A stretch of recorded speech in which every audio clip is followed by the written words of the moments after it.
MSLI TV رہنمائی بدلتی دنیا کے لیے۔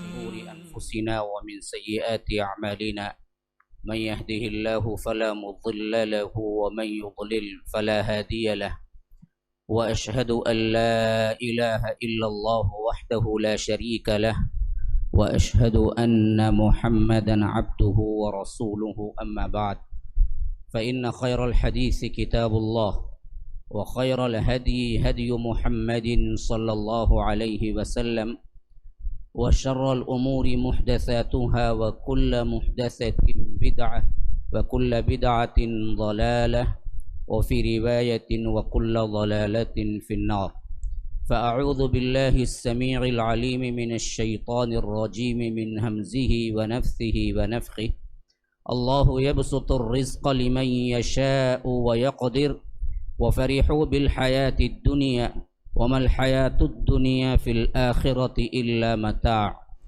ويقول الذين كفروا لولا أنزل عليه آية من ربه قل إن الله يضل من يشاء ويهدي إليه من أناب اللهم أرنا الحق حقا وارزقنا اتباعه وأرنا الباطل باطلا وارزقنا اجتنابه اللهم علمنا ما ينفعنا وانفعنا بما علمتنا وارزقنا علما رب اشرح لي صدري ويسر لي أمري واحلل عقدة من لساني يفقه قولي۔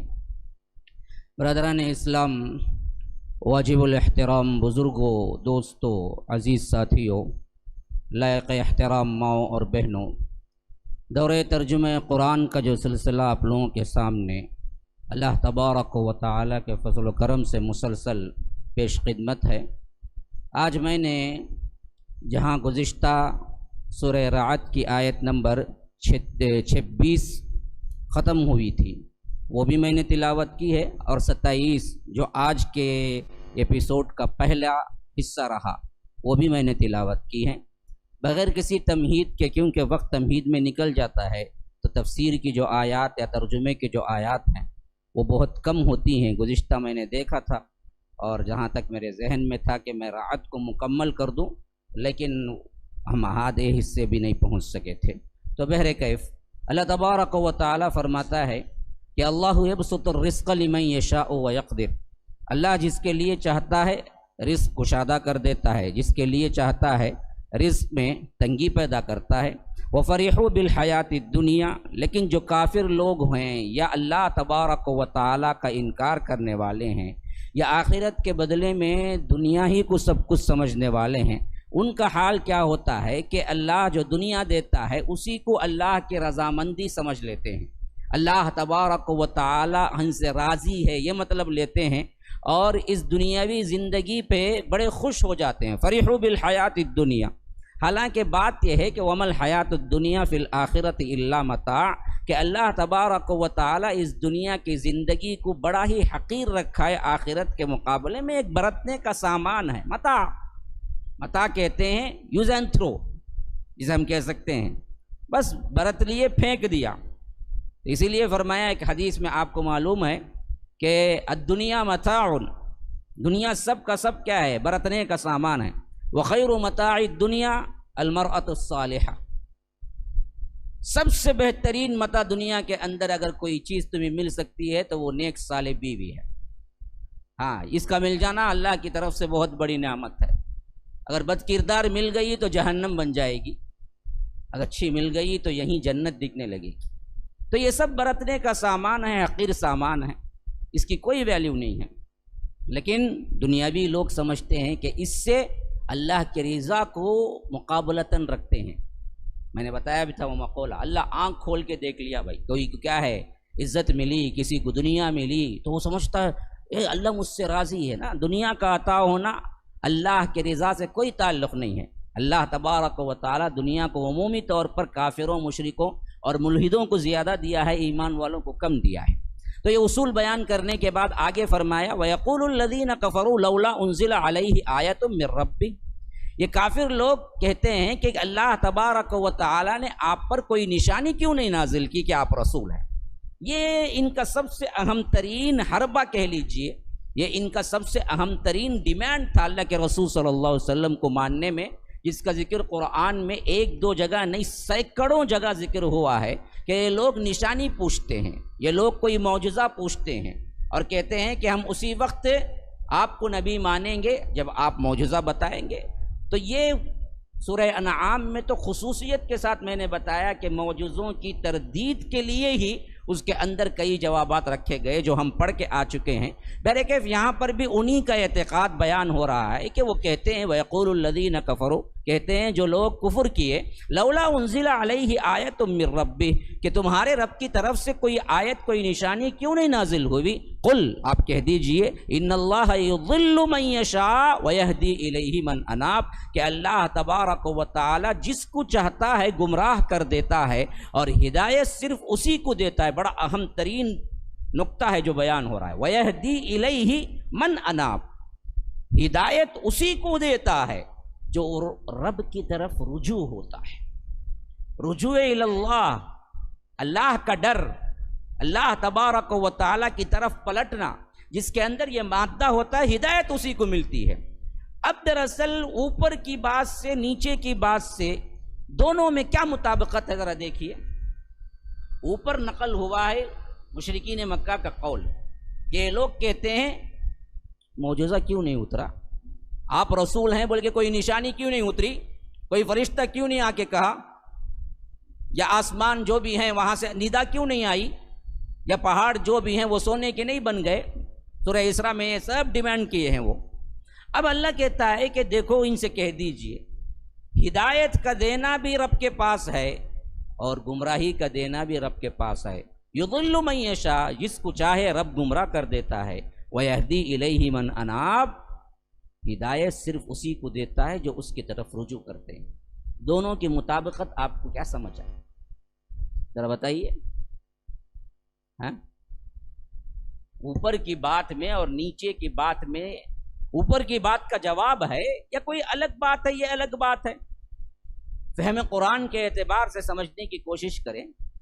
ایک قرآن کے طالب علم کی حیثیت سے مجلس میں بیٹھنے کی کوشش کریں کہ اوپر ایک سوال ذکر ہوا ہے، یہ مشرکین مکہ کا بہت ہی ویلڈ پوائنٹ تھا ان کی نظر میں، یہ نشانی کیوں نہیں اتری، نشانی کیوں نہیں اتری؟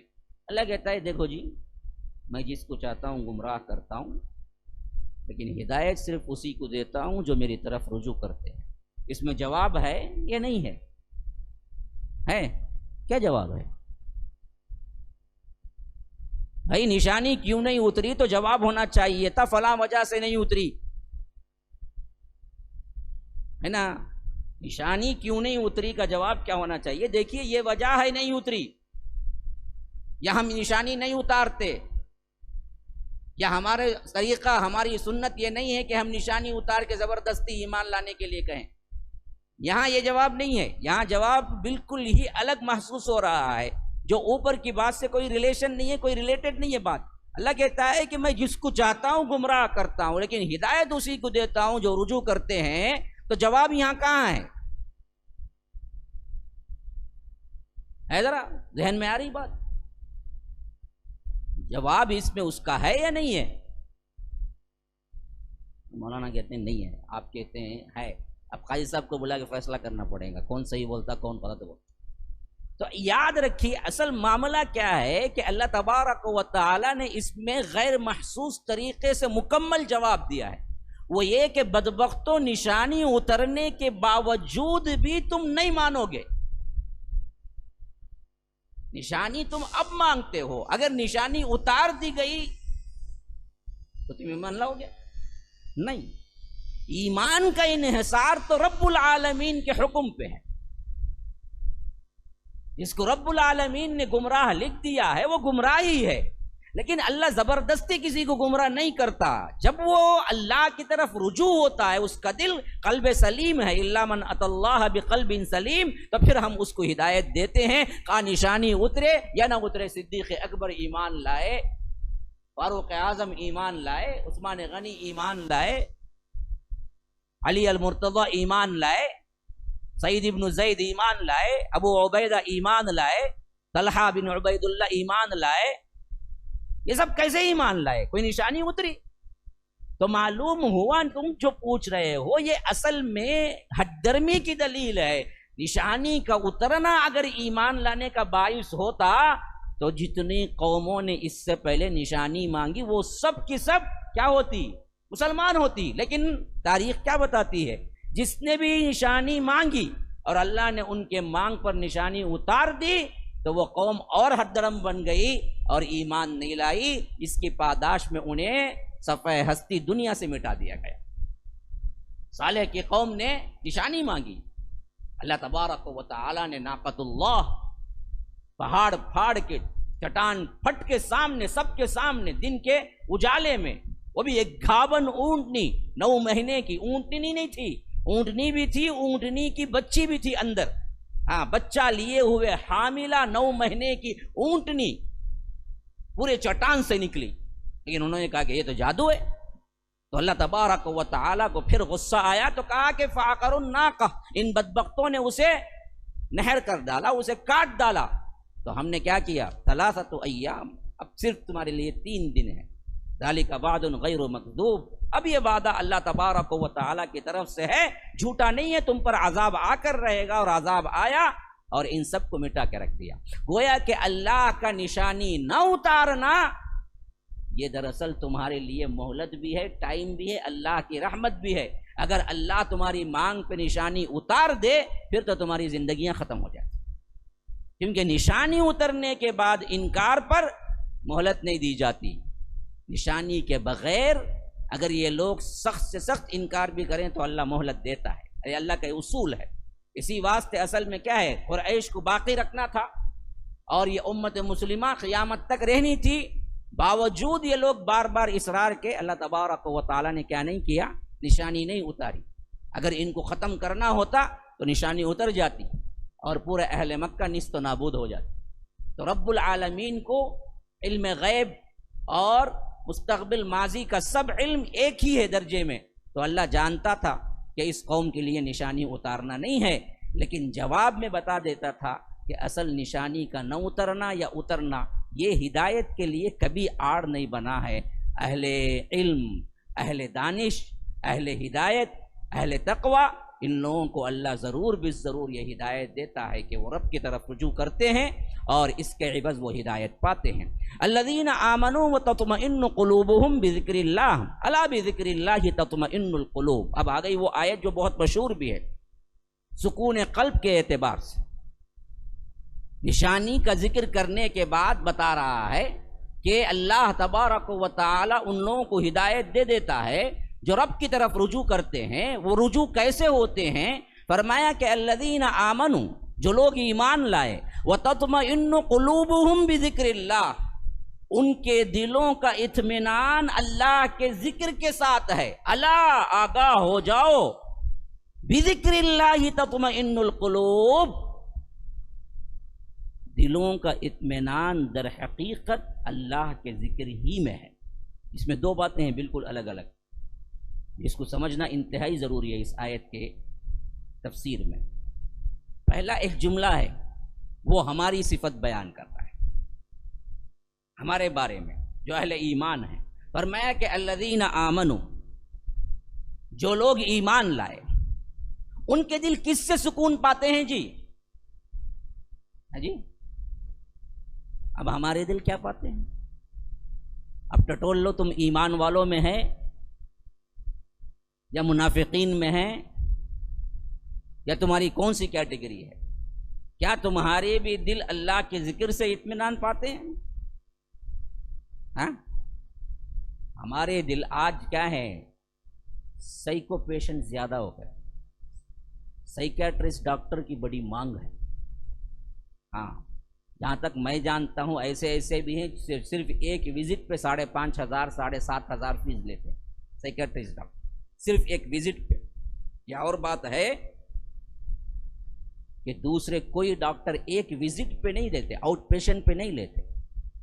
بہت سے بہت ہائی فیس ہوگی تو بھی کیا ہے 1,500-2 ہزار کی ہوگی، لیکن یہ لوگ ابھی بھی لے رہے ہیں اور لیتے ہیں. اور ایسے لوگوں کے پاس جو 7,000 8,000 کی فیس لیتے ہیں ان کے پاس اپائنٹمنٹ 4-5 دن کے بعد ملتا ہے جب آپ اپائنٹمنٹ لیتے. کیوں ہے؟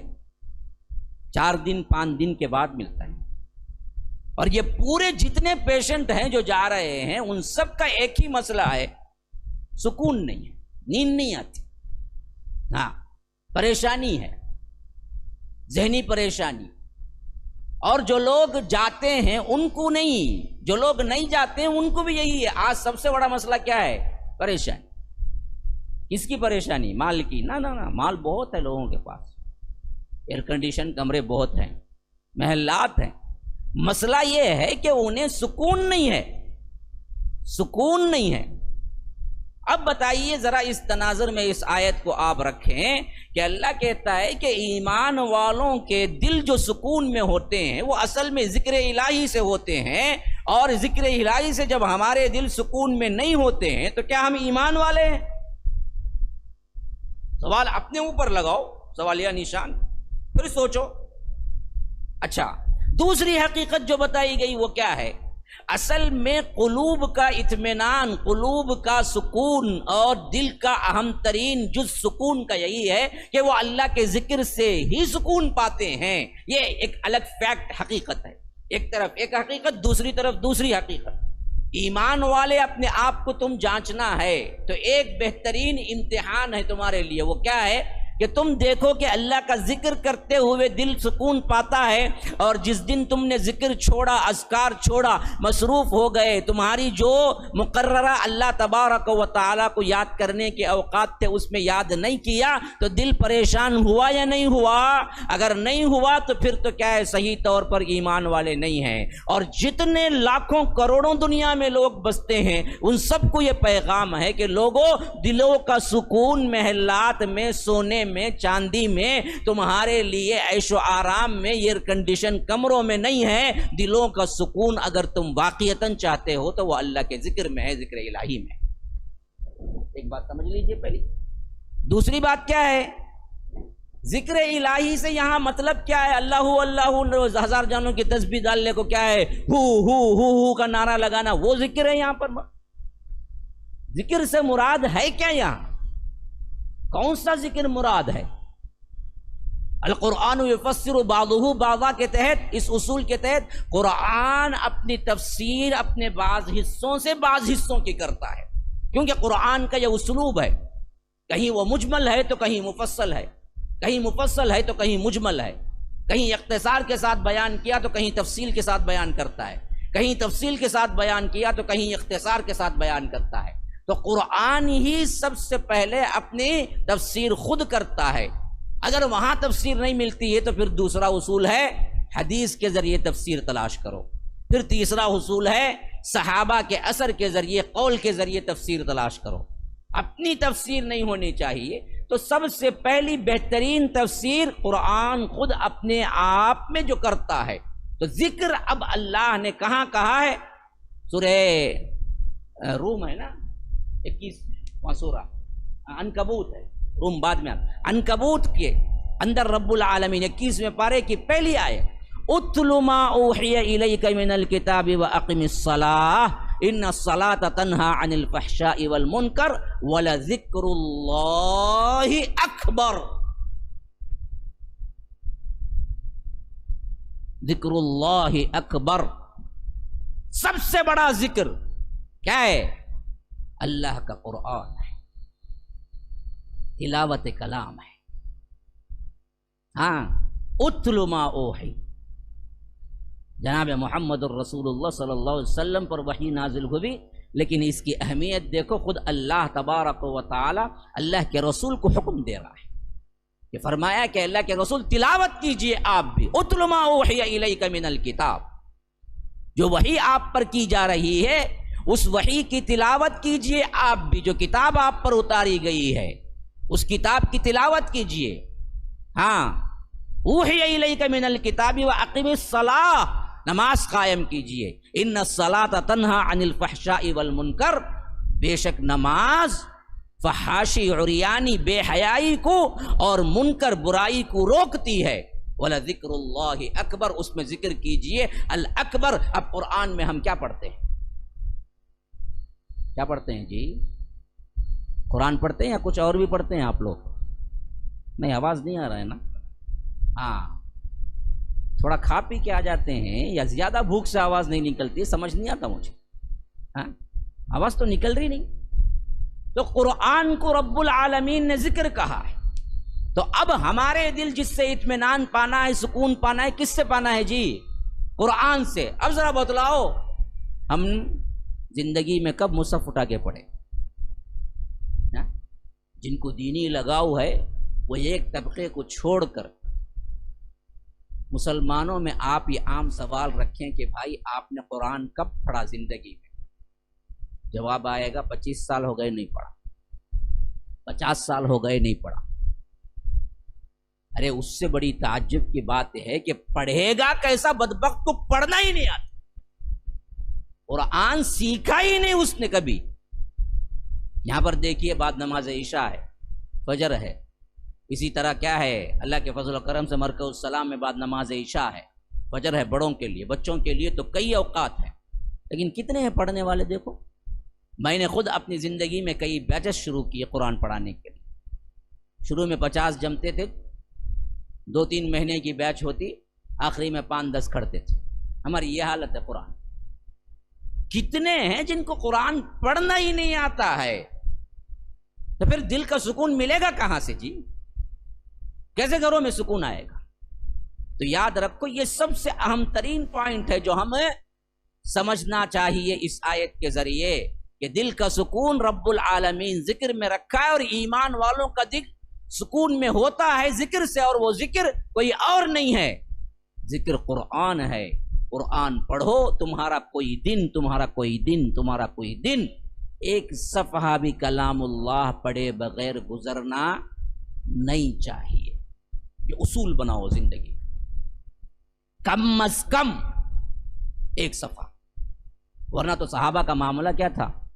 7 دن. اسی واسطے 7 منزلیں ہیں قرآن. یہ صحابہ کے دور میں باقاعدہ طور پر سلف میں یہ رواج تھا جس پر 7 منزلیں بنی. 7 دن، ایک ہفتے میں مکمل قرآن. بعد کے زمانے میں تابعین، تابع التابعین کے زمانے میں تھوڑی سی مسلمانوں کی غفلت ہوئی، لیکن اس غفلت میں بھی اس حد تک پرفیکٹ تھے کہ انہوں نے اس کو 30 جز میں تبدیل کر دیا. 1 مہینے میں تو مکمل ایک قرآن، اس میں کمی نہیں ہے. ہاں، 1 مہینے میں مکمل، اسے 30 جز ہے، 30 دن میں مکمل ہونا ہے. اس سے کم کی کوئی تقسیم نہیں ہے. بعد میں اپنے لوگوں نے کیا کیا، اس کو رکوعات وغیرہ پر مشتمل تقسیمات کی ہیں. لیکن جو ہمیں ملتا ہے یہ 3 دور کے اندر، وہ آخری یہی ہے کہ دن میں 1 جز تو مکمل، اور حفاظ تو کم از کم 5 جز تو مکمل کریں. پھر ان کا حافظہ دیکھو کیسے رہے گا. لیکن آج ہمارا کتنا بڑا حافظ رہا ہے، بلا کے پوچھو، ٹھہرو دیکھ تم بولے گا، پڑھتا نہیں، حفظ نہیں ہے، اسے یاد ہی نہیں ہے، تلاوت ہی نہیں ہے، تو کیسے یاد ہوگا پھر؟ تو یاد رکھیے، اصل میں اس سے غفلت برتے تو اللہ تبارک و تعالیٰ نے بھی ہمیں کیا ہے، اس طرح ہم بیکار کی کوئی چیز پھینکتے ہیں ویسے ہی ہمیں بھی دنیا کے حوالے پھینک دیا. آج ہم در بدر کی ٹھوکریں کھاتے ہیں. الذین آمنوا وعملوا الصالحات طوبی لہم وحسن مآب. جو لوگ ایمان لائے اور عمل صالح کیا ان کے لیے طوبیٰ ہے. اصل میں طوبیٰ کا لغوی معنی ہے خوشی ہے، لیکن ایک حدیث ہمیں کیا ہے یہ بتاتی ہے، جیسے کہ میں نے بتایا کہ قرآن سے قرآن تفسیر میں سب سے اہم ترین مقام ہے، اور قرآن کی تفسیر اگر قرآن سے نہیں تو حدیث میں بھی اگر اس کے لحاظ سے کوئی بات آئی ہے تو وہ سب سے بہترین تفسیر ہے. تو فرمایا اللہ کے رسول صلی اللہ علیہ وسلم نے، طوبیٰ اصل میں جنت میں ایک درخت کا نام ہے جس کے سائے میں سوار 70 سال چلے گا، سایہ ختم نہیں ہوگا. یا رب، تو درخت کتنا بڑا ہوگا جس کا سایہ اتنا ہے کہ 70 سال ایک سوار ایک گھوڑے پہ بیٹھ کے جا رہا ہے، 70 سال کی مسافت تک چلتا رہے گا، جس کا ذکر سورہ واقعہ میں بھی آیا ہے، وظل ممدود، ہاں، پھیلے ہوئے سائے. تو یہ جو درخت ہے اللہ تعالیٰ ان کو دے گا وہاں پر جنت میں ایسے درختوں کے سائے اور باغات دے گا. ایک معنی یہ بھی ہے ایک معنی یہ بھی ہے کہ دنیا و آخرت کی ہر خوشی انہیں دے گا. طوبیٰ لہم، ان کے لیے طوبیٰ ہے، ان کے لیے خوشی ہے. وہ حسن مآب، اور عمدہ ٹھکانہ ہے. عمدہ ٹھکانہ یہاں نہ ملا تو وہاں پر ضرور بھی ضرور ہے، جس کا نام جنت ہے، بہترین جائے قرار ہے. كذلك ارسلناك في امة قد خلت من قبلها امم لتتلو عليهم الذي اوحينا اليك وهم يكفرون بالرحمن قل هو ربي لا اله الا هو عليه توكلت واليه متاب. اب آیت نمبر 30 پہ پہنچ گئے ہیں ہم. اللہ تبارک و تعالیٰ فرما رہا ہے کہ یہ لوگ جو انکار کر رہے ہیں اللہ کے رسول صلی اللہ علیہ وسلم، جو نشانیاں مانگتے ہیں، اس سے آپ پریشان نہ ہو. فرمایا کہ كذلك ارسلناك في امة، اس سے پہلے بھی ہم اسی طرح امتوں کے اندر رسول بھیجتے رہے جس طرح آپ کو اس امت کے لیے رسول بھیجے. یہ کوئی نئی بات نہیں ہے. یہ لوگ نشانیاں مانگتے ہیں، یہ لوگ دراصل طنز کرتے ہیں، یہ لوگ دراصل کیا گالیاں دیتے ہیں، اس سے پریشان ہونے کی ضرورت نہیں ہے. قد خلت من قبلها امم، اس سے پہلے کی امتوں میں جیسے ہم نے بھیجا، اس سے پہلے کی امتوں میں جیسے ہم نے رسول کو مقرر کیا، ایسے ہی اس امت کے لیے آپ کو رسول مقرر کیا ہے اور آپ کو بھیجا ہے. اصل کام کیا ہے؟ یہ سنو نہ سنو، یہ گالیاں دو، مانو نہ مانو، اصل کام آپ کا کیا ہے؟ لِتَتْلُوَ عَلَيْهِمُ الَّذِي أَوْحَيْنَا إِلَيْكَ، آپ تلاوت کریں، آپ اس قرآن کو پڑھ کر سنائیں جو آپ کی طرف وحی کی جا رہی. یا رب، اللہ کے رسول کو بھی حکم کس بات کا ہے کہ قرآن کی تلاوت کر کے آپ سنائیں. اب بزرگوں کے قصے لے کے جو بیٹھ جاتے ہیں نا جی، رسول کے لیے رسول کی بات بھی حدیث ہے، لیکن اللہ کہہ رہا ہے کہ آپ کو حدیث بھی اصل میں کیا ہے؟ قرآن تلاوت کرنے کے بعد، قرآن کی تلاوت کے بعد سنانی چاہیے. اللہ کے رسول صلی اللہ علیہ وسلم کا فہم اور اللہ کا دیا ہوا فہم، یہ دونوں ملتے ہیں اور الفاظ بنتے ہیں تو حدیث ہے. ہاں، تو یہ بھی اصل کیا ہے؟ نمبر 2 پہ ہے. پہلا قرآن کو لے جائیں اس دعوت میں، تو یہ قرآن کی اہمیت ہے. لِتَتْلُوَ عَلَيْهِمُ الَّذِي أَوْحَيْنَا إِلَيْكَ، آپ کو اصل میں قرآن کی تلاوت کر کے سنانا چاہیے جو اللہ نے آپ پر اتارا ہے. اس سے کہانیوں پر اسلام نہیں ہے میرے بھائیو، جو آج کیا ہیں فضائل اعمال کا کالی پیلی کتابیں ہر مسجد میں موجود ہیں. اب ان کو بھی معلوم ہو گیا، بہت بنڈل ہو گئے، لوگاں سب دیکھتے ہیں. اب انہوں بدلا دیا، اب بدلا کو اب اگر منتخب احادیث بول کے رکھیں، وہ ذرہ پروانی اس سے تو وہ جو ہے نا، وہ دراصل بہت پاورفل موضوعات میں بہت پاورفل تھی. وہ کتاب ہٹا ڈالے، اب ہٹا کو، لیکن کم از کم 50 سال چلی وہ کتاب. اب جو بچپن میں چنے کرے پوری زندگی بڑے ہوئے نا، انہوں وہ بولتے ہیں ابھی نکو با، یہ سب نکو با، وہ کتابیں لے کو آؤ، اس میں بزرگوں نے کہا ہے بولے تو ہم نہ بہت سکون ملتا ہے. یہ کیا ہی نہیں بیٹھے تجھے بخاری بخاری، تجھے کیا رہے بخاری کا بخار آ گیا کرے تجھے، ایسے ہی بولنے والے. حدیث کی کتاب. ہاں، تو ہمارے اندر قرآن اور حدیث کا مقام ہی نہیں ہے. آج دیکھیے ہمارا نماز فجر ہوتی ہے عام مساجد میں، فجر کے بعد سب سے بہترین کلام قرآن ہے، وہ پڑھ کے سناؤ جی لوگوں کو، وہ پڑھ کے سناؤ. کتنی مساجد میں قرآن کا اہتمام ہے؟ زیادہ تر مساجد میں کیا ہے؟ وہی کالی پیلی کتاب ہے. ہاں، فضائل اعمال، فضائل اعمال حدیث کی کتاب بھی نہیں ہے. میں نے اپنی کانوں سے سنا ہے، ہمارے محلے کی مسجد وغیرہ میں جب ہم جایا کرتے تھے، کبھی کبھار وہ طبیعت وغیرہ خراب ہوتی، مول صاحب کی، امام صاحب پڑھنے کا جی نہیں چاہتا، تو وہ بولتے کہ بھائی آج حدیث نہیں پڑھی جائے گی. اب انسان کیا سوچے گا جی، اوہ بخاری مسلم جیسا فضائل اعمال بھی کوئی حدیث کی کتاب ہے، حالانکہ حدیث کی کتاب ہے ہی نہیں. حدیث نہیں پڑھی جائے گا مطلب کیا ہے؟ حدیث کی کتاب پڑھیں گے، بخاری پڑھتے ہیں اور حدیث نہیں پڑھی جاتی بولتے. صحیح بات، یہ کوئی حدیث کی کتاب ہی نہیں ہے، یہ ملغوبہ ہے، ملغوبہ. ہاں، ملغوبہ عام دیکھیں ویسا سب ملا ہوا، اور اس میں زیادہ تر بزرگوں نے کہا ہے حدیث کہاں ہے وہاں پر. لیکن اس طرح کا ماحول بنا دینے سے آج امت مسلمہ قرآن و سنت سے دور ہو گئی. اسی لیے اللہ کے رسول صلی اللہ علیہ وسلم پر بھی اللہ تعالیٰ کہہ رہا ہے لِتَتْلُوَ عَلَيْهِمُ الَّذِي أَوْحَيْنَا إِلَيْكَ، اللہ کے رسول صلی اللہ علیہ وسلم یہ اس واسطے ہم نے آپ کو رسول بنا کے بھیجا ہے، کرنا کیا ہے؟ آپ تلاوت کریں آپ ان پر جو میں نے آپ کی طرف وحی کی۔ وہم یکفرون بالرحمن، لیکن ان بدبختوں کی حالت یہ ہے کہ یہ دراصل کفر کرتے ہیں رحمان سے۔ اب یہ ایک اہم ترین بات ہے مشرکین مکہ کی طرف، وہ لوگ اللہ کو تو مانتے تھے لیکن رحمان سے چڑھتے تھے۔ ہاں، جب حدیبیہ کا موقع آیا، معاہدہ لکھا گیا، تو اللہ کے رسول صلی اللہ علیہ وسلم نے سب سے پہلے بسم اللہ الرحمن الرحیم لکھا، تو ان لوگوں نے کہا کہ ہم بسم اللہ تو جانتے ہیں لیکن یہ رحمان رحیم کون ہے ہم نہیں مانتے، آپ اس کو مٹائیں اور بسم ہی تعالی لکھیں۔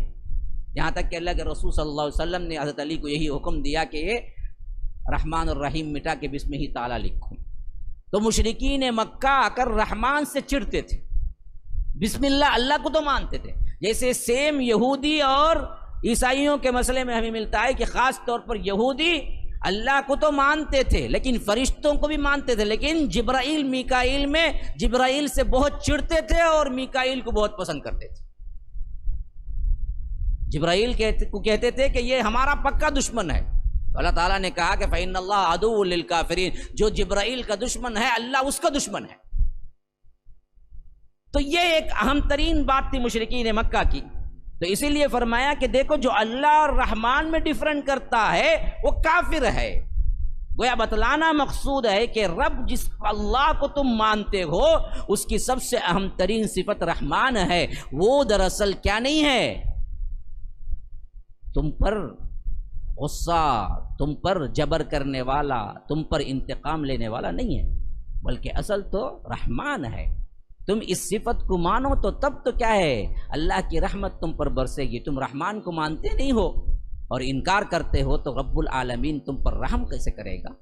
تو فرمایا کہ وہم یکفرون بالرحمن، یہ وہ لوگ ہوتے ہیں جو رحمان کا انکار کرتے ہیں۔ قل، اے اللہ کے رسول آپ کہہ دیجئے، هو ربی لا الہ الا ہو، وہی ہے میرا رب جس کے علاوہ کوئی عبادت کے لائق نہیں ہے۔ علیہ توکلت و الیہ متاب، میں اسی پر بھروسہ کرتا ہوں اور اسی کی جانب میں پلٹتا ہوں، اسی کی طرف میں توبہ کرتا ہوں۔ ولو ان قرآنا سیرت بہ الجبال او قطعت بہ الارض او کلم بہ الموتى بل للہ الامر جمیعا افلم ییأس الذین آمنوا ان لو یشاء اللہ لہدی الناس جمیعا ولا یزال الذین کفروا تصیبهم بما صنعوا قارعة او تحل قریبا من دارهم حتی یأتی وعد اللہ ان اللہ لا یخلف المیعاد۔ بہت اہم ترین آیت ہے وہ معجزہ بتانے کے سلسلے میں، جیسا کہ بات اوپر آ رہی تھی۔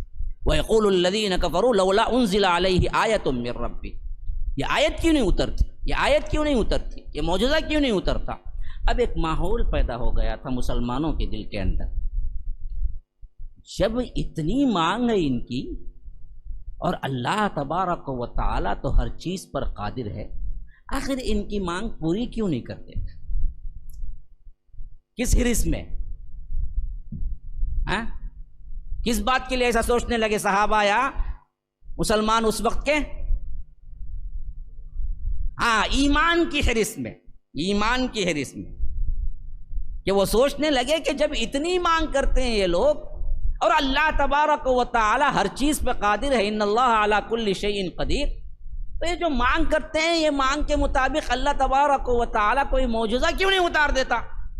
اس طرح کی خواہش جب بڑھ گئی صحابہ کے دلوں میں اور وہ سوچنے لگے کہ ایسا کیوں نہیں ہوتا، ان کی تسلی کے لیے یہ آیت بہت کھل کے آ گئی کہ دیکھو رب کے جو اصول ہیں انہی اصول پر کام ہوگا۔ اللہ تبارک و تعالی معجزہ دکھا کہ جبراً اسلام قبول کرنا یہ کبھی نہیں چاہا، اگر یہ ہوتا تو پھر کوئی کافر ہی نہیں ہوتا۔ اب اس بات کو ذرا غور سے سنیں، میری تمہید کو ذہن میں رکھیں اور اس بات کو غور سے سنیں۔ وَلَوْ أَنَّ قُرْآنًا، یا رب کا قرآن بھی کتنا پیارا ہے، دیکھو الفاظ کو کہاں سے کیسے بتایا ہے۔ دیکھیے اللہ کہتا ہے کہ وَلَوْ أَنَّ قُرْآنًا، اگر ہم ایسا قرآن اتار دیتے، ایسا قرآن سیرت بہ الجبال، جس کی تلاوت سے پہاڑ اڑنے لگتے، چلنے لگتے، یہ پاور دے دیتے۔ ہاں، اچھی طرح غور کرو، وَلَوْ أَنَّ قُرْآنًا، اگر ہم ایسا قرآن دے دیتے تمہیں سیرت بہ الجبال، جس کے ذریعے سے پہاڑ چلنے لگتے، اور قطعت بہ الارض، جس کے پڑھنے سے زمین ٹکڑے ٹکڑے ہو جاتی، یا دو معنی ہیں اس کے۔ قطعہ میں ایک معنی یہ ہے زمین کا ٹکڑے ٹکڑے ہو جانا، اور قطعہ میں ایک معنی یہ ہے زمین کے فاصلوں کا سمٹ جانا۔ یعنی مثلاً کیا ہے، یہاں سے آپ جا رہے ہیں پیرمبور جانے کے لیے کتنا فاصلہ ہے، لیکن اللہ چاہے تو وہ فاصلہ آپ کو بالکل کم کر دے، ابھی یوں منٹ میں یہاں سے نکلے اور پیرمبور میں آپ وہاں پر ہیں، اب آپ کو اڑا لے جائے، جیسے حضرت سلیمان کے لیے اللہ تبارک و تعالیٰ نے کر دیا تھا۔ دونوں معنی ہیں۔ اور قطعت بہ الارض کا ایک معنی یہ ہے کہ اس کے پڑھنے سے زمین ٹکڑے ٹکڑے ہو جاتے، یا اس کے پڑھنے سے فاصلے کم کر دیے جاتے۔ یعنی قرآن کی آیت پڑھے، اے اللہ میں سفر کے لیے نکلتا ہوں، مجھے بنگلور پہنچا دے، بسم اللہ الرحمن الرحیم، سبحان الذی سخر لنا ھذا وما كنا له مقرنین، آنکھیں کھولے تو بنگلور میں ہے انہیں۔ ہاں، او قطعت بہ الارض، ایک معنی اس کا یہ بھی ہے، اگر ہم یہ پاور قرآن کو دیتے۔ ہاں، او کلم بہ الموتى، یا ایسا قرآن دیتے کہ جس کے پڑھنے سے مردے بات کرنے لگتے۔ یہ تین اہم ترین نشانیاں بتایا اللہ نے۔ وَلَوْ أَنَّ قُرْآنًا سُيِّرَتْ بِهِ الْجِبَالِ، ایسا قرآن ہم دے دیتے کہ پہاڑ چلنے لگتے۔ ہاں، او قطعت بِهِ الْأَرْض، یا زمین ٹکڑے ٹکڑے ہو جاتی، یا زمین کے فاصلے کم ہو جاتے۔ او کلم بہ الموتى، یا مردے بات کرنے لگتے تو ہم ایسا دے دیتے۔ ولو کا جواب اس کے اندر ہے۔ ہاں، دو جوابات ہیں اس میں۔ لو اگر کہتا ہوں کوئی چیز اس میں آگے آنا ہے نا، تو اس کا جواب کیا ہے؟ رب کہتا ہے کہ اگر کوئی قرآن ایسا ہوتا تو اس کا جواب یہ ہے کہ وہ قرآن یہی ہوتا۔ ایک جواب۔ اللہ چاہتا تو نہیں دے سکتا کیا یہ قرآن کو وہ پاور ہے؟ تو کہتا ہے اگر میں چاہتا تو یہ قرآن کو یہ پاور دیتا۔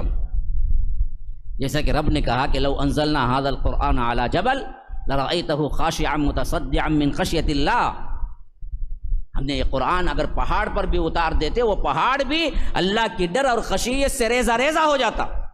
پہاڑ بھی نہیں سنبھال سکتا اس قرآن کو جو جناب محمد اور رسول اللہ نے سنبھالا ہے، تو پہاڑ سے بھی بڑا دل ہے جو رب العالمین نے جناب محمد اور رسول اللہ صلی اللہ علیہ وسلم کو دیا ہے۔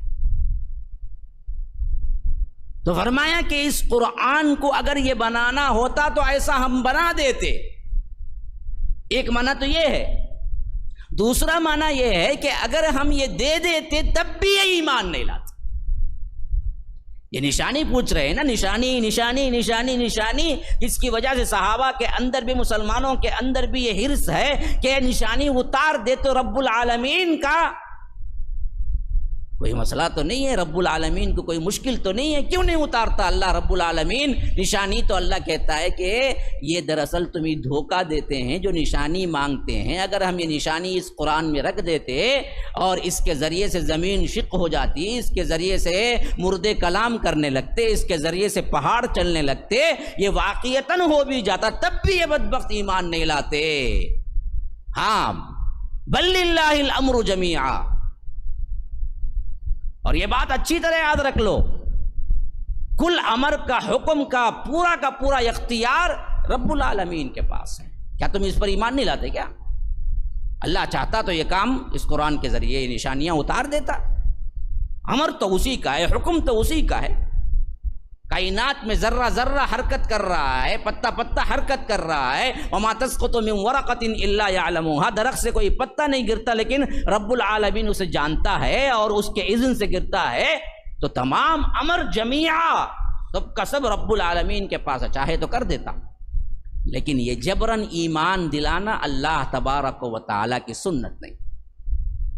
اب وہ بات کہ صحابہ یا مسلمان اس وقت کے سوچ رہے تھے جو میں نے کہا کہ کیوں نہیں اللہ نشانی نازل کر دیتا، وہ بات اسی وجہ سے میں کہہ رہا تھا جو آگے آ رہی ہے۔ فرمایا کہ افلم ییأس الذین آمنوا ان لو یشاء اللہ لہدی الناس جمیعا، کیا یہ لوگ اس بات سے مایوس نہیں ہو گئے؟ ہاں، جو ایمان والے ہیں وہ لوگ اس سے مطمئن نہیں ہو گئے۔ دوسرا ترجمہ یہ بھی ہو سکتا ہے لیکن ییأس اصل میں مایوسی کو کہتے ہیں. افلم ییأس الذین آمنوا، جو ایمان والے ہیں کیا وہ اس بات سے مایوس نہیں ہو گئے ہیں یا مطمئن نہیں ہو گئے ہیں؟ اللہ یشاء اللہ، اگر اللہ تبارک و تعالی چاہتا لہدی الناس جمیعا، بغیر کسی معجزے کے سب لوگوں کو ہدایت دے دیتا. یہ معجزہ مانگنے کی کوئی ضرورت ہی نہیں پڑتی ان لوگوں کو. اللہ تبارک و تعالی اگر چاہتا تو نہ شیطان کو پیدا کرتا نہ برائی کو پیدا کرتا، جو بھی ہیں سب اللہ والے بن جاتے، مسئلہ ہی ختم. اب کیا ضرورت ہے کہ اللہ تبارک و تعالی برائی کو پیدا کرے، پھر شیطان کو پیدا کرے، پھر کافر بن جائیں تو ان کافروں کو مسلمان بنانے کے لیے معجزہ اتارے؟ ضرورت ہی کیا ہے؟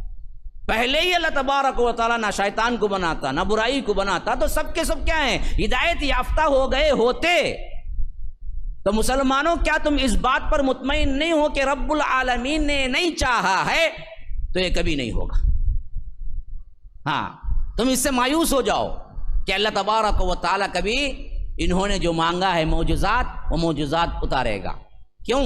اللہ کا یہ اصول نہیں کہ معجزہ اتار کے زبردستی ان کا ایمان لے آنے کے لیے انہیں اسباب پیدا کرے. اللہ تو چاہتا یہ ہے کہ جو ہدایت کا منبع بنایا ہے، جو اللہ تبارک و تعالی نے خالق کائنات ہونے کی حیثیت سے نشانیاں رکھی ہیں، ان کو دیکھ کر وہ خود بخود ایمان لائے. یہ اللہ کا منشا ہے.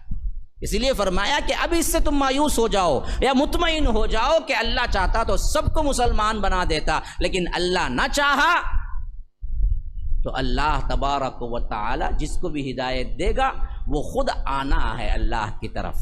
تو یہ لوگ جو جتنے بھی ہیں، آج بھی بہت سے لوگ بولتے، کبھی کسی نیکی کو بلاؤ، کبھی کیا ہے نماز کے لیے بولو، یا کبھی کیا ہے اسلام پر چلنے کے لیے بولو. دعا کرو بھائی، کیا بولتا ہوں نے؟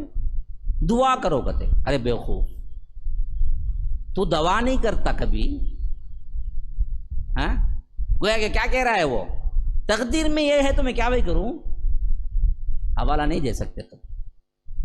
تمہارا کام پلٹ کے آنا ہے رب کے پاس. تمہارا کام رونا ہے، گڑ گڑانا ہے، ہدایت مانگنا ہے. جو یہ مانگتا ہے اس کو اللہ دیتا ہے. اس کا مطلب یہ نہیں ہے کہ تم کیا ہے برائی کو چاہو، برائی کے پیچھے بھاگو، اور جب بھی اچھائی کا آپ کے سامنے ذکر ہو تو صرف یہ کہہ دو کہ دعا کرو. گویا کہ اوپر سے انکار ہوتا ہے کہ تم جتنا بھی کہو جی ہم تو آنے والے نہیں ہیں. تو ایسوں کو اللہ زبردستی ہدایت نہیں دیتا. افلم ییأس الذین آمنوا ان لو یشاء اللہ لہدی الناس جمیعا. ہاں، ہدایت کے اسباب پیدا کرتا ہے. یہ گنہگار پلٹے. وہ کیسے؟ ولا یزال الذین کفروا تصیبهم بما صنعوا. دیکھو، ہمیشہ سے ان پر کوئی نہ کوئی مصیبت، کوئی نہ کوئی پہنچنے والی، کوئی نہ کوئی ایسی چیز جو ان کو ہدایت کی طرف پلٹائے ان پر پہنچتی رہے گی. وَيَزَالُ الَّذِينَ كَفَرُوا تُصِيبُهُمْ، ان پر پہنچے گی بما صنعوا، جو کچھ بھی وہ کرتے ہیں گناہ اس کے سبب. قاریعہ کہتے ہیں عذاب یا کوئی نہ کوئی تکلیف دہ چیز کو. قاریعۃ او تحل قریبا من دارہم، ان پر اترے گی یا تو ان کے قریب گھروں میں آس پاس اترے گی. حتی یأتی وعد اللہ، یہاں تک کہ اللہ کا وعدہ آخر میں پورا ہو جائے گا. ان اللہ لا یخلف المیعاد، اللہ تبارک و تعالی وعدہ خلافی نہیں کرتا. یعنی یہ اسباب ہیں. گناہ ہے، بیماری بھی ہے. گناہ ہے تو اچانک کیا ہے ایکسیڈنٹ بھی ہے. گناہ ہے تو اچانک کیا ہے کچھ نہ کچھ مصیبت ہے، کسی کا مرنا ہے. یہ سب ہو رہے ہیں نا جو دنیا میں تمہارے اطراف و اکناف. یہ اصل میں کیا ہے؟ تمہیں ہدایت دینے کے لیے. اب تو پلٹو. بڑی تناوٹی تھی، پاؤں ٹوٹ گا، اب بیٹھا ہے. ہاں، ٹوائلٹ کو جانے کی بھی ہمت ہے. 2 آدمی پکڑ کو بلا جانا، پکڑ بلا لگنا. یہ دراصل کیا ہے؟ قاریعۃ او تحل قریب. تیرے قریب اترتی ہے یا تیرے گھر کے قریب اترتی رہتی ہے تکلیفیں. ہاں، آج کے اعتبار سے، اس دور کے اعتبار سے خاص طور پر جو اشارے ہیں مفسرین کہتے ہیں یہ دراصل کیا تھا؟ جنگ بدر کا نتیجہ تھا کہ بدبختو دیکھو 13 سال تم نے اسلام نہیں قبول کیا، پھر تمہارے اندر یہاں تک حرص پیدا ہوئی، یہاں تک تمہارا کینہ کپٹ ہوا کہ تم نے مدینے والوں کو بھی نہیں چھوڑا اور لشکر تیار کر کے آ کے اللہ کے رسول صلی اللہ علیہ وسلم سے مقابلہ کیا.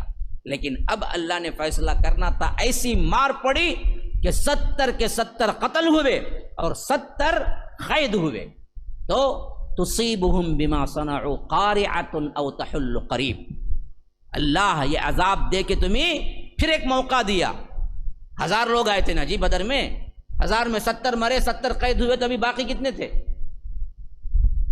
نا 800، ہاں 860 تو تھے نا۔ اب ان کے لیے کیا ہے، وہ کیا ہے، پلٹ آنے کا ذریعہ ہے۔ دیکھو اب بھی پلٹ جاؤ، ابھی وقت ہے، ابھی صدر جاؤ۔ قارعۃ او تحل قریب حتی یاتی وعد اللہ، یہاں تک کہ اللہ کا وعدہ آ جائے تو مفسرین کہتے ہیں یہ فتح مکہ ہے۔ حتی یاتی وعد اللہ کے تحت یہ مکہ فتح ہونا ہے، یہاں تک کہ اللہ کا فیصلہ آ جائے۔ اللہ کا فیصلہ کب آیا؟ مکہ جب فتح ہوا تب آ گیا ہے، اب کوئی بچ نہیں سکتا۔ اب عام اعلان ہو گیا کہ بھائی اسلام قبول کرو یا نہیں، پکڑے جاؤ گے، صاف اعلان ہو گیا۔ اور انہیں حکم بھی دے دیا گیا آخری میں حجۃ الوداع کے موقع پر، تو آخری طور پر بتا دیا گیا اب تو صرف اور صرف تمہارے لیے 4 مہینے ہیں، ہاں 4 مہینے بعد کوئی دکھے گا مکے کے اندر کا قتل کر دیا جائے گا۔ اب اسی آیت کو لے کے کیا ہے بدبختی ہے، جو کچھ بھی کرتے ہیں خاص طور پر یہ مشرکین اور یہودی سازشیں جو قتال اور جہاد پر بات کرتے ہیں کہ قرآن دہشت گردی کی تعلیم دیتا ہے، انہی آیتوں کو لے کر کہ اللہ نے کہا کہ 4 مہینے بعد جسے دیکھو قتل کر دو، حیث وجدتموہم فخذوہم واقتلوہم، ان کو پکڑو مارو۔ کسے بلائے؟ سب کو نہیں بلا، وہ خاص اہل مکہ کو جو 20 سال ایمان نہیں لائے، اب خاص حکم نازل ہو گیا کہ اب دراصل تمہیں چھٹی نہیں ہے، یا تو مکے میں رہنا ہے تو ایمان لانا ہے، یا نہیں تو مکے کے باہر بھاگنا ہے تم کو۔ 4 مہینے کی مدت ہے۔ تو یہ دراصل حتی یأتی امر اللہ اصل میں کیا ہے، اشارہ ہے کہ مکہ فتح ہو جائے گا، تو اس وقت اللہ کا فیصلہ تم پر نازل ہو جائے گا۔ ان اللہ لا یخلف المیعاد، اللہ تبارک و تعالیٰ کا جو بھی فیصلہ ہوتا ہے وہ خلاف نہیں ہوتا، یعنی یہ لکھا جا چکا ہے کہ مکہ فتح ہوگا میرے رسول کے ہاتھوں، پھر اس کے بعد یہاں پر اسلام کا قیام جو ہوگا نا، قیامت تک اسلام رہے گا، پھر کوئی یہاں پر نہیں آ سکے گا، کوئی کافر و مشرک کو اجازت نہیں ہوگی کہ وہ حرم کے اندر داخل ہو۔ تو آگے فرمایا کہ وَلَقَدِ اسْتُهْزِئَ بِرُسُلٍ مِّن قَبْلِكَ فَأَمْلَيْتُ لِلَّذِينَ كَفَرُوا ثُمَّ أَخَذْتُهُمْ فَكَيْفَ كَانَ عِقَابِ، آپ سے پہلے بھی رسولوں کا مذاق اڑایا جا چکا ہے، ہم نے پہلے کافروں کے لیے کچھ مہلت دی۔ فَأَمْلَيْتُ لِلَّذِينَ كَفَرُوا، پھر کیا کرتا ہے، ثُمَّ أَخَذْتُهُمْ، پھر پکڑ لیتا۔ فَكَيْفَ كَانَ عِقَابِ، کہ اللہ کا پکڑنا کیسے ہے، یہ اصول ہے۔ گناہ کو اگر ہوتے ہی پکڑ لے، وَلَوْ يُؤَاخِذُ اللَّهُ النَّاسَ بِمَا كَسَبُوا مَا تَرَكَ عَلَى ظَهْرِهَا مِن دَابَّةٍ، پھر تو سانس لینے والا کوئی جانور بھی نہیں رہتا۔ تو اللہ تبارک و تعالیٰ کا یہ اصول نہیں کہ آپ گناہ کرتے ہی پکڑ لیں، اللہ تبارک و تعالیٰ گنہگاروں کو، استہزاء کرنے والوں کو، مذاق اڑانے والوں کو مہلت دیتا ہے۔ فَأَمْلَيْتُ لِلَّذِينَ كَفَرُوا، اس مہلت کو اصل میں وہ لوگ کیا لینا ہے، اللہ کی طرف رجوع ہونے کا ذریعہ لینا ہے تو ہدایت والے بن جائیں گے۔ وہ سمجھتے ہیں کہ اللہ ہم پہ قادر نہیں ہے، دیکھو بھائی میں رات بھر گناہ کرتا رہا، صبح اٹھا تو کسی کو کیا بھی معلوم نہیں، سب ویسے جھکو سلامہ کرتے ہیں، فون بھی نہیں دیکھتا مجھے، ایسا دیکھ کے کیا کرتا بندہ، اور گناہوں میں جاتا۔ فَأَمْلَيْتُ لِلَّذِينَ كَفَرُوا ثُمَّ أَخَذْتُهُمْ، پھر اچانک ایک بار پکڑنے پر جب موت کا فرشتہ آتا نا، تب تل ملا کے رہ جاتا، روتا پلاتا، اس وقت کیا ہے تمہارے لیے کوئی چھٹکارا نہیں، اس وقت زبردست پکڑ ہے۔ فَكَيْفَ كَانَ عِقَابِ، میری پکڑ پھر کیسے ہوتی ہے۔ أَفَمَنْ هُوَ قَائِمٌ عَلَى كُلِّ نَفْسٍ بِمَا كَسَبَتْ، وہ رب العالمین، وہ ذات جو ہر نفس کی کمائی پر نظر رکھے ہوئے ہے، جو کچھ بھی تم کر رہے ہو اللہ تبارک و تعالی جانتا ہے۔ قائمون کا مطلب کھڑا ہونا نہیں ہے، قائمون کا مطلب ہے اللہ تبارک و تعالی نظر رکھنا ہے، وہ رب جو تمہارے ہر کام پہ نظر رکھے ہوئے ہے۔ وَجَعَلُوا لِلَّهِ شُرَكَاءَ، ایسے رب کے لیے تم پارٹنر بناتے ہو۔ اب آ گئی پھر وہی توحید کی بات، بار بار یہ اسلوب آتا رہے گا قرآن کے اندر، کچھ باتیں ہوئی پھر توحید، کہیں کفر کے اوصاف ہوئے، کہیں ایمان والوں کی صفتیں بیان ہوئی، کہیں جنت کا ذکر ہوا، کہیں جہنم کا، پھر دراصل کیا ہے اصل منبع جو ہے، مقصود اصل کیا ہے قرآن کا، وہ توحید ہے، اس کی طرف پھر آ جائے گی بات۔ تو فرمایا کہ وہ رب جو تمہارے اوپر نظر رکھے ہوئے ہے، تمہارے ہر کام پر نظر رکھے ہوئے ہے، تم ایسے رب کے ساتھ شرک کرتے ہو، وَجَعَلُوا لِلَّهِ شُرَكَاءَ، کہ وہ لوگ اللہ تبارک و تعالیٰ کے لیے پارٹنر بناتے ہیں۔ قل سموہم، اللہ کہتا ہے اچھا ان سے ذرا نام پوچھو. کون جی پارٹنر؟ قادر ولی، غوث اعظم، دستگیر، کالے شاہ ولی، علی حجویری، حسنین کریمین، علی یا مدد. اللہ پوچھتا ہے یہ نام ہے نا، کہاں ہے جی؟ ذرا بتاؤ کہاں ہے قرآن میں؟ کب اللہ نے کہا کہ میں نے ان کو پاور دے رکھا ہے؟ قل سموہم، ذرا نام تو بتاؤ، دلیل تو بتاؤ ان لوگوں کو اللہ نے پاور دیا ہے. ہاں بتاؤ تو صحیح. ام تنبئونہ بما لا یعلم فی الارض ام بظاہر من القول. اب آ گئی وہ بات جو کیا ہے سیدھا دل پہ لگے گی ہر مشرک. جب اللہ نے کوئی دلیل نہیں اتاری ان ناموں کے لیے کہ ان کو پاور دے رکھا ہے، تو پھر تم اللہ کو خبر دے رہے ہو ایسے لوگوں کے بارے میں جو اللہ خود زمین اور آسمان میں نہیں جانتا. بما لا یعلم فی السماوات، اللہ آسمانوں میں نہیں جانتا. بما لا یعلم فی الارض، اللہ زمین میں نہیں جانتا ان لوگوں کو کہ اللہ نے پارٹنر بنایا ہے. اب انہوں آپ کو بتا رہے ہیں کہ اللہ تیرا پارٹنر انہوں بھی ہی نہ، کالے شاہ ولی ہی نہ، غوث اعظم کو تو دیا نا. اللہ پوچھتا میں کب دیا؟ کہاں ہے؟ قرآن میں ہے، حدیث میں کہیں دیا ہے اللہ نے؟ نہیں ہے نا. اللہ زمین میں جانتا ہی نہیں یہ لوگ میرے پارٹنر ہے، لیکن تم بتا. ام تنبئونہ، ارے بدبخت تو تم اللہ کو بتاتے ہو کہ اللہ کے یہ پارٹنر ہیں، شریک ہیں. بما لا یعلم فی الارض، جو اللہ زمین میں جانتا ہی نہیں ان لوگوں کو کہ یہ میرے پارٹنر ہیں. یا ام بظاہر من القول، یا نہیں تو ظاہری بکواس ہے جو منہ میں آیا بکتے چلے جاتے ہو. دونوں میں سے کیا ہے؟ ہاں جی، چائے پینے والوں پیتے پیتے ذرا یہاں بھی دیکھو. ہاں ہمیں بولتے ہوئے پیتے نہیں، تمہیں بیٹھ کو پیتے ہی. شکر ادا کرو. ہاں یہ ٹھنڈا مت کرو بھائی، اتنا ٹھنڈا یہ ٹھنڈ میں پیے تو ان کو کیا کیا یاد آتا ان کو. ہاں ذرا گرمی میں رکھو. بتاؤ بھائی، اللہ پوچھتا جو بھی اللہ کو چھوڑ کے پکارتے ہیں، ولیوں کی نسبت کرتے ہیں یا فلاں کو یہ طاقت وہ طاقت ملی ہے، تو اللہ دو باتیں ان سے پوچھتا ہے. ام تنبئونہ بما لا یعلم فی الارض، زمین میں اللہ نہیں جانتا ان پارٹنروں کو یہ میرے پارٹنر ہیں، تم دیتے ہو دراصل خبر اس کی. یا ام بظاہر من القول، یا جو منہ میں آیا بکواس کرتے چلے جا رہے ہو. دونوں میں سے کیا ہے؟ ہاں یہ ہو ہی نہیں سکتا اللہ نہ جانے. تو پہلا سوال تو کیا ہے؟ زبان پہ لاک کرنے کے لیے ہے. پہلا ہو ہی نہیں سکتا جواب. دوسرا 100% ہے کہ یہ بکواس ہے ان لوگوں کی جسے اللہ نے کوئی دلیل نہیں بتائی. ہاں انہوں جالے کو تھے کرتے، روحاں اڑلے کو تھے کرتے، انہوں حکم دیے کرتے، نکل کو آئے کرتے، کیا کیا نہیں. ہاں انہیں ایک بیٹھا ہے حیدرآباد میں نقش بندی کو، اللہ اسے نیک ہدایت. ہاں میت کون؟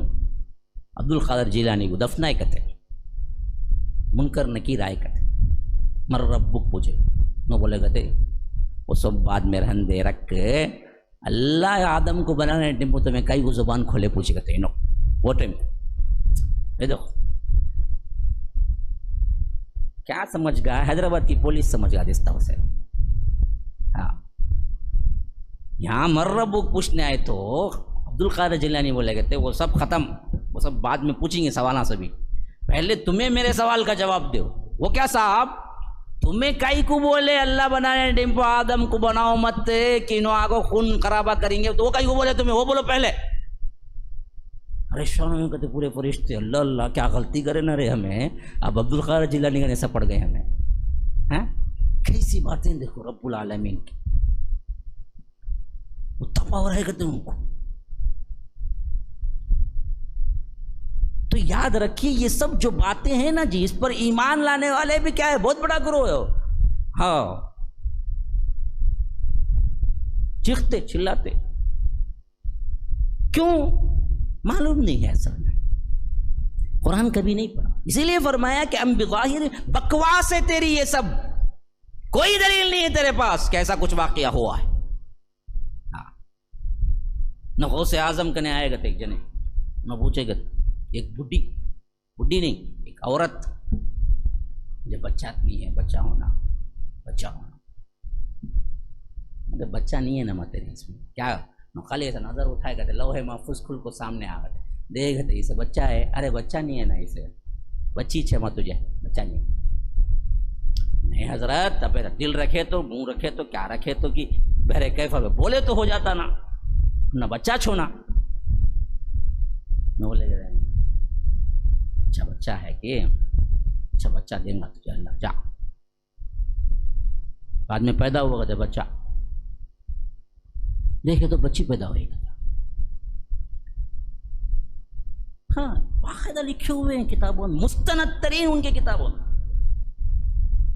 میں پریشان کیا رہے عبد القادر جیلانی بچہ ہوں گا، بولے تو بچی ہوگی، کیسا ہو انہوں اتنا اصل میں حکم دیتے، غلط کیسا ہوگا، بول کو کپڑے میں لپٹ لے گو، وہ ٹائم کو پیمپر نہیں تھا جس طرح، تو پیمپر کا بولتے تھے انہوں، ہگیس لپٹ لے گئے گا، اب وہ ٹائم کو تو نہیں آیا تھا ہگیس پیمپر گیمپر، اب کیا کریں گے میرے کیف کیا کرے، انہوں کپڑے میں لپٹ لے گو، سیدھا بچے کو اٹھا لے گو، رولے کو گئے کرتے، کیا حضرت تمہیں بچہ بولے لیکن تو بچی پیدا ہوگی ہے، اچھا بچی کا ہٹا کپڑا ہٹائے گا، دیکھے تو وہاں بچہ آئے گا، اب پورا کپڑے میں کمال تھا، وہ پیمپر پہ ڈال جاتا کیا ہوتا تھا کہ معلوم نہیں، مجھ بدل گا معاملہ،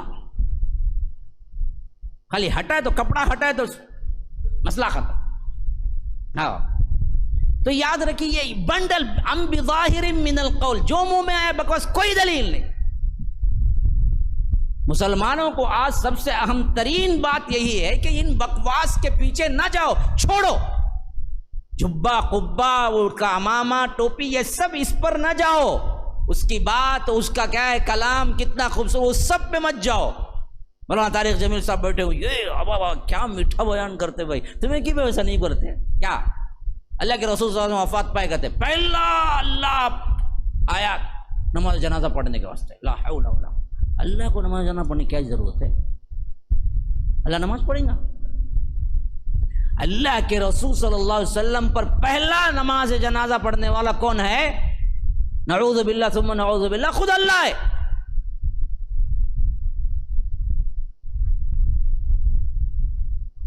کتنی بڑی گستاخی ہے رب کے بارے میں، اللہ آئے کھڑے اللہ اکبر، خدا کے اللہ تعالیٰ کہے،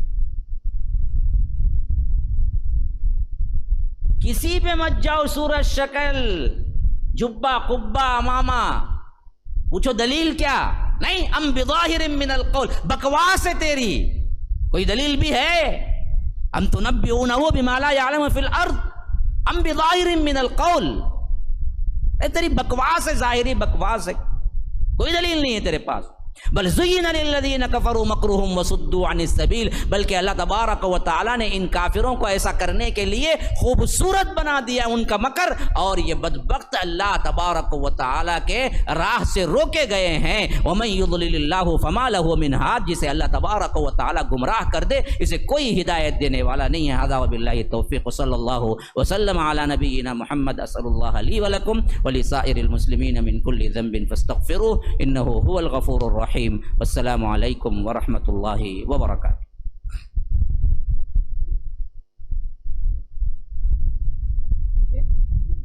بھائی ایک دعا کی درخواست آئی ہے۔